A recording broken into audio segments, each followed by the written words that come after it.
और मेरी दिल से ये इच्छा थी कि मैं उन लाइनों को आपको जरूर सुनाऊं। गौर कीजिएगा। अभी तो गनीमत है सब्र मेरा, अभी गनीमत है सब्र मेरा, अभी लबालब भरा नहीं। वो मुझको मुर्दा समझ रहा है, वो मुझको मुर्दा समझ रहा है, उसे कहो मैं मरा नहीं। वो कह रहा है, ये गौर करना, और ये सच है कि वो कह रहा है कुछ दिनों में मिटाकर रख दूंगा नस्ल तेरी। वो कह रहा है कि कुछ दिनों में मिटाकर रख दूंगा नस्ल तेरी। है उसकी आदत, है उसकी आदत, डरा रहा है मेरी फितरत, डरा नहीं हूं।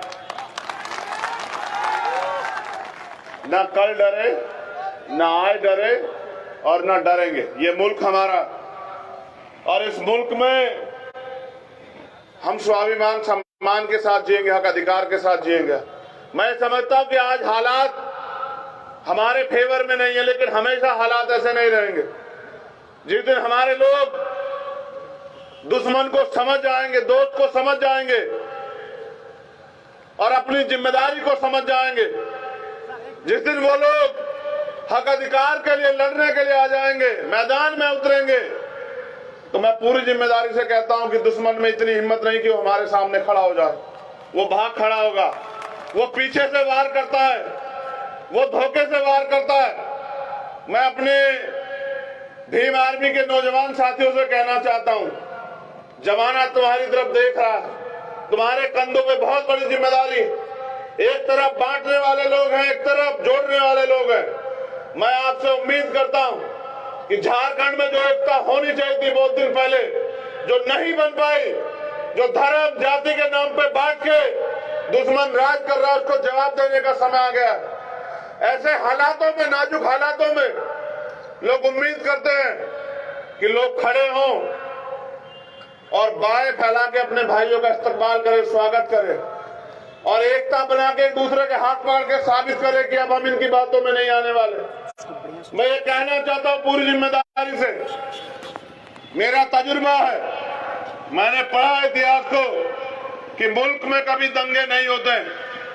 मैं दंगों का जिक्र नहीं करना चाहता क्योंकि ये एक षड्यंत्र है। दंगे इसलिए कराए जाते हैं कि जो कौम तरक्की करना चाहती है वो तरक्की से ध्यान हटा के दंगों की तरफ, अपनी सुरक्षा की तरफ सोचती रहे। और दंगे हमेशा ये नेता कराते हैं जिनको दंगों से फायदा होता है। हमें बच के कभी फायदा नहीं हो सकता है, हमें जुड़ के फायदा हो सकता है। ये जमहूरियत है, जिनका वोट है उनका राज होना चाहिए, मगर जिनका वो वोट है उनके हाथ ऐसे फैले हुए। ये दंगे इसलिए कराए जाते हैं कि जिससे नफरत बढ़ती रहे और नफरत के शिकार हम लोग होते रहे। हमें समझना पड़ेगा।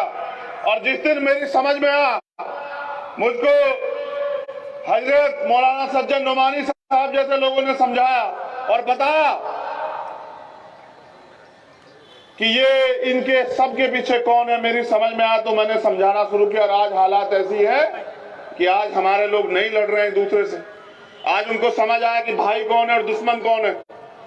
इस बात को आगे बढ़ाने की देर है और दुश्मन के किसी भी साजिश में, उसके किसी भी झूठी बातों में आने की ना देर। अब उनकी बातों में ना आके अपनी हक अधिकार की लड़ाई को आगे बढ़ाना है।